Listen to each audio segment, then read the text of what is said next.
The silence in Pictou County isn't just quiet. It's the kind of silence that sits on your chest. It's heavy, deliberate, and suffocating. The kind that only exists when an entire community knows something and has collectively decided to hold its breath. It's a silence of people watching from behind curtains, of neighbors who saw something but convinced themselves they didn't, of a town that has learned, over time, that speaking too loudly about the wrong things has consequences. And then May 2nd, 2025, arrived. And that silence became something else entirely. It became a wound. On that day, the world as a Sullivan family knew it didn't just crack under pressure. It didn't splinter slowly at the edges. It swallowed two children whole. Jack and Lilly Sullivan, young, small, barely old enough to understand what danger looks like, vanished into thin air. Not a whisper, not a cry, not a single thread left behind on a branch or a footprint pressed into the soft Nova Scotian earth. Just two children, present one moment and completely gone the next. And since that morning, since the moment someone finally picked up a phone and dialed 911, the official narrative has been a carefully maintained wall of no comments and ongoing investigations. They say it like a script, like they rehearsed it in front of a mirror. Ongoing investigation. No comment. We are following all available leads. But here's what the official records won't show you. What they can't show you, because it doesn't fit the sanitized version of events they need you to accept. The disappearance of Jack and Lilly Sullivan is not just unusual. It is, by every statistical and logistical measure, an impossibility. We are talking about two young children. Children at ages where navigating a backyard unsupervised is an event. Children who tire quickly, who cry when they're scared, who leave evidence of themselves everywhere they go. Juice-stained fingers on walls, discarded shoes, small handprints on every surface they touch. Children like that do not simply dissolve into a rugged landscape without a single trace. That does not happen. And yet here we are, the part people always whisper about when the cameras stop rolling and the reporters pack up their notebooks. The part that keeps people up at night is the timeline, because the timeline doesn't just raise questions, it screams them. How does a home go from occupied to empty in the space of time it takes to brew a pot of coffee? How does a house containing two living, breathing children transition into an abandoned structure without a single neighbor reporting a vehicle in the driveway, a raised voice, a door swinging open, without a doorbell camera capturing anything, without a dog barking down the street? We are told, firmly, officially, repeatedly, that there have been no confirmed sightings. No discoveries. No breadcrumbs. Nothing. Think about what that actually means in the world we live in today. We exist in an era of total digital surveillance. Every car that moves through a residential neighborhood is cataloged by Ring cameras and dashcam footage. Every phone pings a tower. Every card swipe leaves a timestamp. Every search engine query becomes a data point in someone's file. In this environment, in this world where your digital shadow follows you everywhere you go, a clean disappearance doesn't happen by accident. A disappearance is complete, this precise, this utterly devoid of evidence. That kind of vanishing is manufactured. Someone engineered it. Someone spent time, effort, and a remarkable level of operational precision, making sure that when the search parties finally mobilized, they would find nothing. And that is exactly what they found. You have to ask yourself the question that the official briefings are carefully designed to prevent you from asking. Is this a case of a tragic accident? Children who wandered, got lost, succumbed to exposure in a rugged landscape? Or is it something else entirely? Is this a masterclass in the systematic erasure of a human presence? Because the nothingness that search parties encountered isn't an absence of evidence. It is the evidence. That level of clean, that surgical removal of any trace, does not come from panic. It comes from planning. When you study the geography of Pictou County, you understand why the wandering theory collapses immediately under any serious scrutiny. This is not the Bermuda Triangle. It is not an endless wilderness designed to swallow human beings without a trace. People get lost here, and they get found. Search and rescue teams know this terrain. They have protocols. They have technology, and they have numbers. Dogs, drones, infrared cameras, and hundreds of volunteers who covered every inch of that ground. And still, Nothing. That kind of nothing doesn't happen in nature. It happens when someone makes it happen, and makes sure they're long gone before the first 911 call is ever placed. What they don't want you to focus on, what they're actively, strategically hoping you will overlook, is the man standing at the very center of this void. While the search for Jack and Lily was hitting dead end after dead end, while volunteers were walking fields and drones were sweeping tree lines, the stepfather figure in the story was already moving into a very different set of headlines. His name is Daniel Martell, and the official story, the one they need you to accept without question, is that his current legal troubles are entirely unrelated to the disappearance of the children. Unrelated. That is the word they keep using. The charges against him are not minor. We are talking about assault, sexual assault, and forceful confinement. 3 separate charges that paint a very specific portrait of a man. And yet the official position insists that this portrait has no connection to the missing children. That we should look at these events in isolation. That we should accept without skepticism the idea that a man can be a suspected predator and a violent captor in one legal breath, and somehow a grieving, clueless, blameless guardian in the next. Convenient timing, wouldn't you say? The Whisper Network isn't buying it. And neither should you, because in the high-stakes game of optics and legal maneuvering, keeping these charges separate isn't about fairness or procedural integrity. It is a calculated strategic move by the defense to prevent a jury and the public from ever seeing the complete picture of who Daniel Martell actually is. It is a firewall built out of legal procedure. And for those of us watching the power dynamics and tracking the behavioral patterns, those charges are not a footnote. They're a neon sign. They are a flashing arrow pointing directly at a pattern of behavior that has been building for years. Consider what forceful confinement actually means as a charge. Strip away the legal language and look at what it describes. It describes a person who desires total control over another human being, a person who silences voices, a person who keeps people exactly where he wants them, for exactly as long as he decides. That is not just a charge. That is a methodology. It is a window into psychology.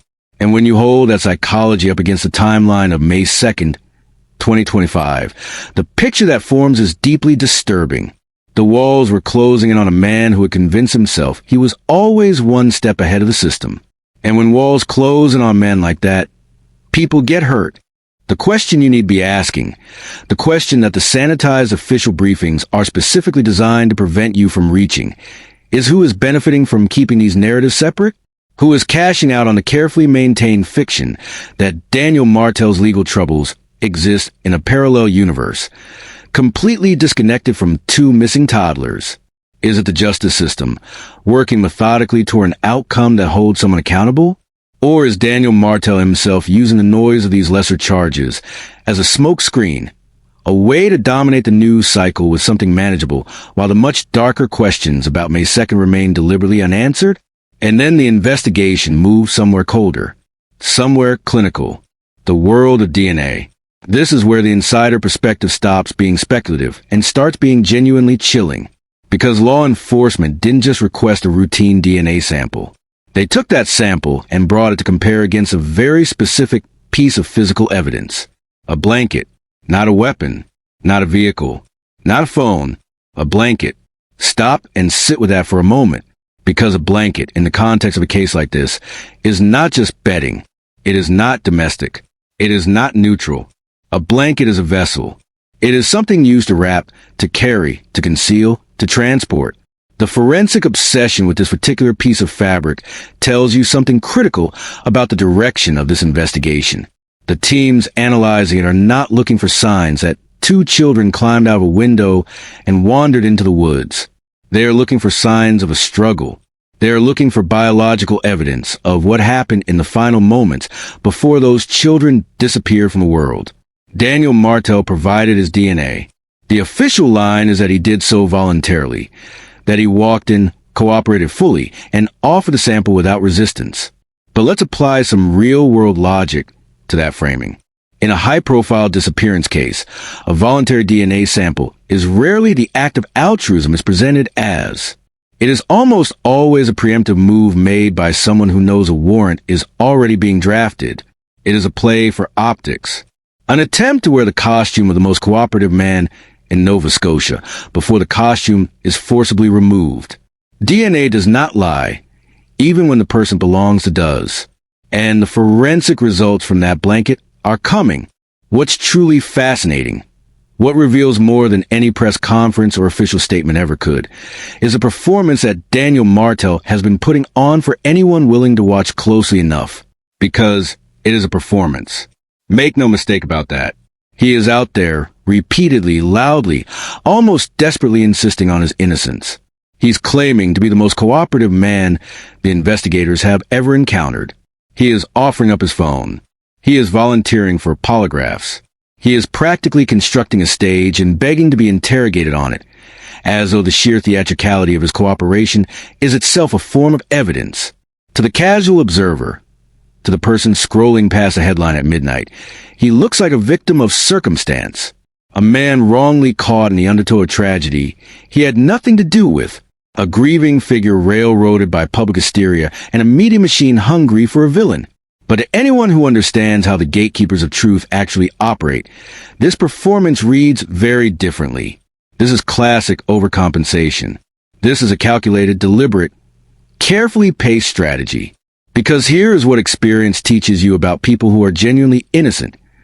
They don't perform their innocence on a stage. They grieve. They fall apart in ways that are messy and unscripted and deeply human.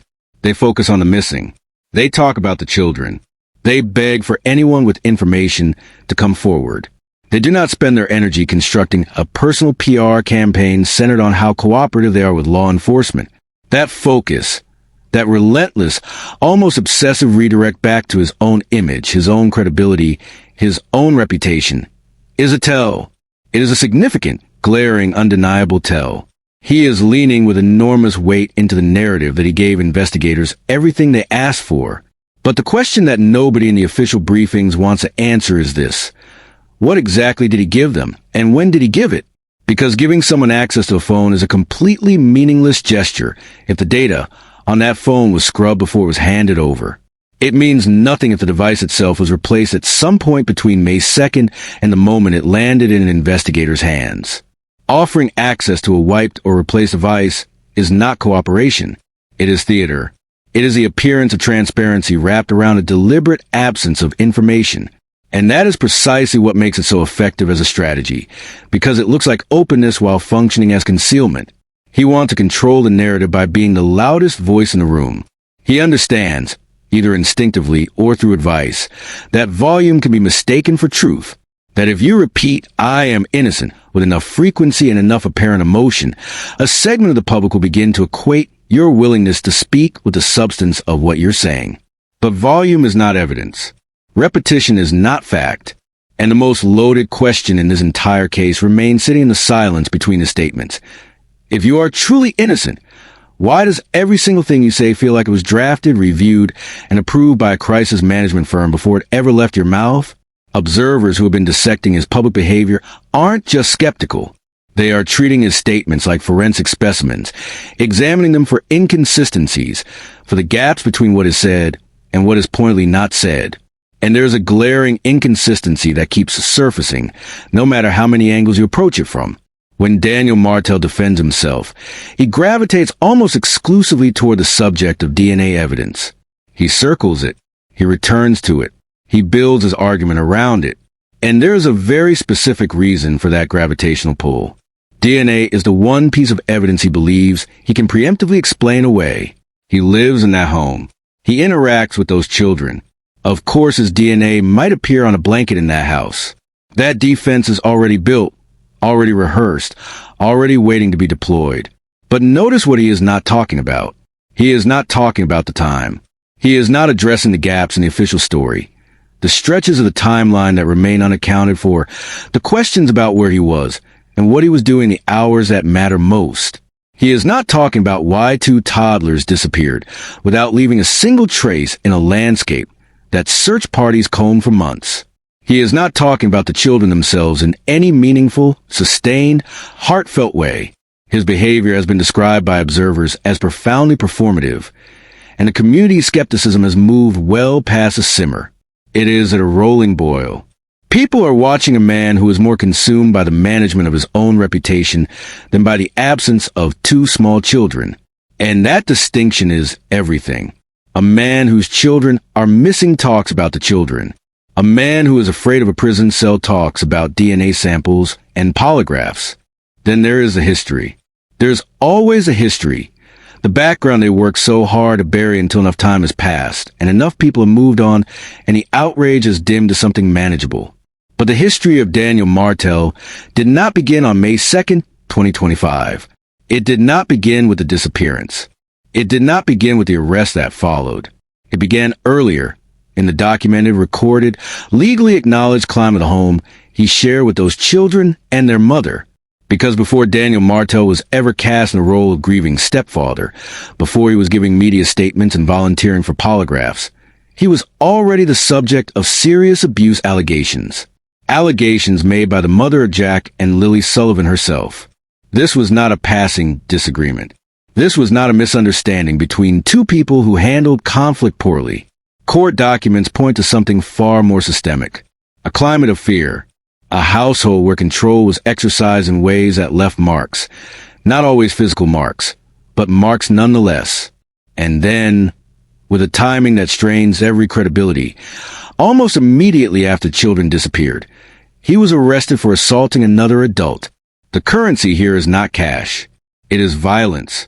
It is a man who has been cashing out his rage on anyone within arm's reach, and doing so across a sustained period of time, across multiple relationships and multiple victims. This context does not exist in a vacuum. It does not sit neatly in its own box, isolated from the question of what happened to two small children in his care. It transforms the disappearance.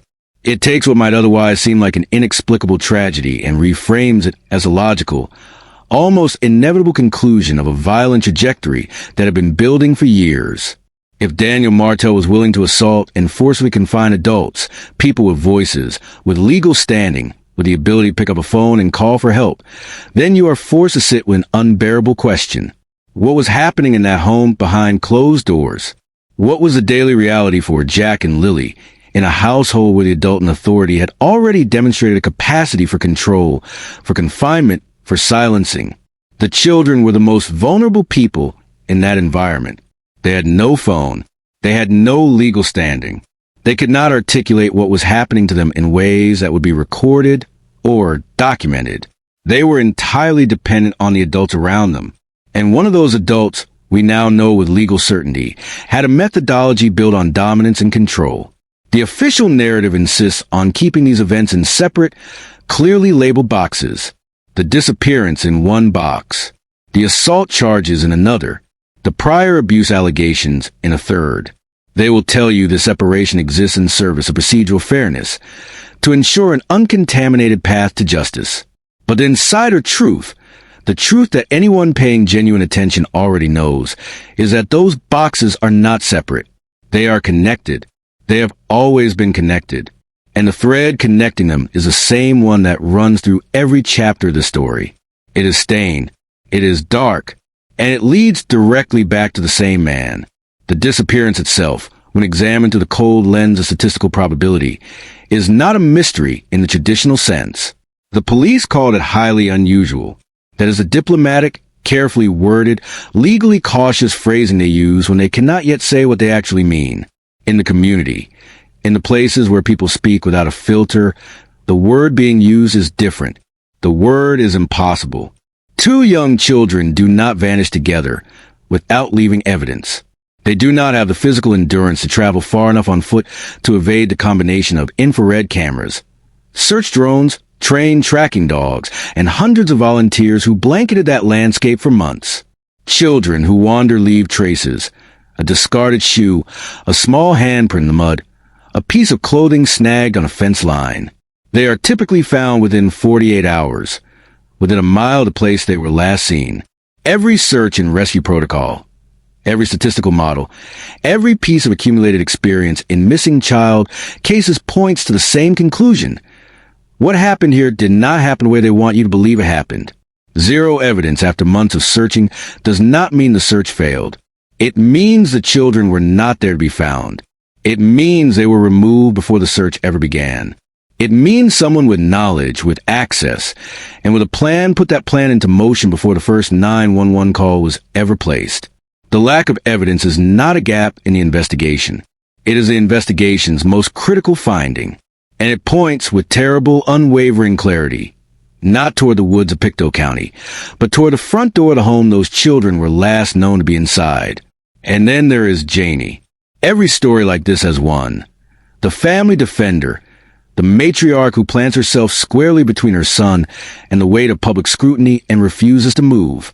She is out there in the press, swinging hard, calling the public accusations a witch hunt, talking about her emotional distress, painting herself as a grandmother crushed beneath the heel of a community that rushed to judgment. It is a powerful image. A grieving older woman, loyal to her child, standing in the fire because that is what mothers do.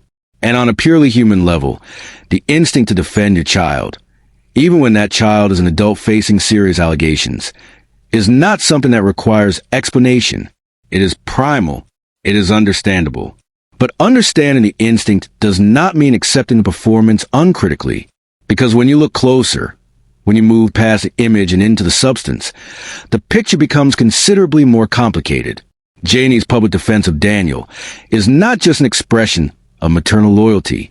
It is a strategic deployment. It is a carefully positioned shield.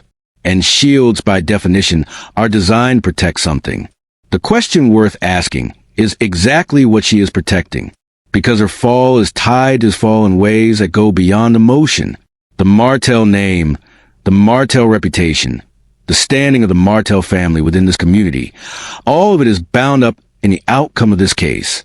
Her distress is real, no doubt, but distress comes in different varieties. There is distress for 2 missing children who cannot be found, and there is distress for a family name being dragged through the mud of public condemnation. These are not the same thing, and the distinction matters enormously. She criticizes the public for jumping to conclusions. She positions the community's suspicion as reckless, irresponsible, driven by emotion rather than evidence. But in all of her public statements, in all of the time she has spent defending her son and attacking his critics, she has failed to produce a single coherent alternative explanation. If Daniel didn't do it, and if the official narrative of children simply wandering off is as statistically untenable as every available piece of evidence suggests, then what happened? The answer to that question is conspicuously absent from every statement Janie has ever made. She defends without explaining. She deflects without offering anything in its place. And in the absence of explanation, the community has been left to draw its own conclusions from the only evidence available to them. In communities like this one, the family unit is the ultimate keeper of secrets. Families construct walls, maintain silences, and close ranks around their own with a solidarity that can outlast even the most intense external pressure. The circle the wagon's response is as old as human tribalism, and it works until it doesn't, until the walls become so visible in their defensiveness that the act of building them becomes its own form of evidence. And that is precisely what is happening here. The very intensity of Janie's public campaign, the emotional volume, the personal attacks on critics, the framing of accountability as persecution has begun to function less like a defense and more like a spotlight pointed directly at the things she is trying to keep in shadow. But then there is a slip, and slips, in cases like this, are everything. Because people can manage their public statements. They can rehearse their talking points. They can maintain a curated narrative for weeks and months under intense pressure. But sustained pressure eventually finds the fractures. And Janie found hers. In the course of her public commentary, she made a comment, almost in passing, almost casual, the way the most revealing things always are, that has had the Whisper Network working around the clock ever since. She implied that someone had done something stupid, that someone had been trying to find the easy way out. She said it in the way people say things when the words are already formed and moving before the filter catches them. And then, presumably, she realized what she had let escape. Stop and sit with those words. The easy way out. The easy way out of what exactly? Because that phrase does not exist in a vacuum. It requires a context. It requires a situation from which someone felt a desperate need to escape. Was it the weight of parenthood? The burden of raising children who were not biologically his? Was it the pressure of a relationship that had become untenable? Was it something more calculated? A financial calculation, a reset button, a way to clear the board and start over without the complications of a ready-made family? Or was it darker still? A legal problem already forming on the horizon, and a decision made in panic about how to eliminate witnesses before it arrived? When a family member uses a language of stupid mistakes and easy exits in the middle of a missing child investigation, you are no longer looking at a mystery. You are looking at something that has begun, slowly and involuntarily, to confess itself. The clock is moving. Court proceedings are approaching with the steady, inevitable momentum of something that cannot be stopped or redirected.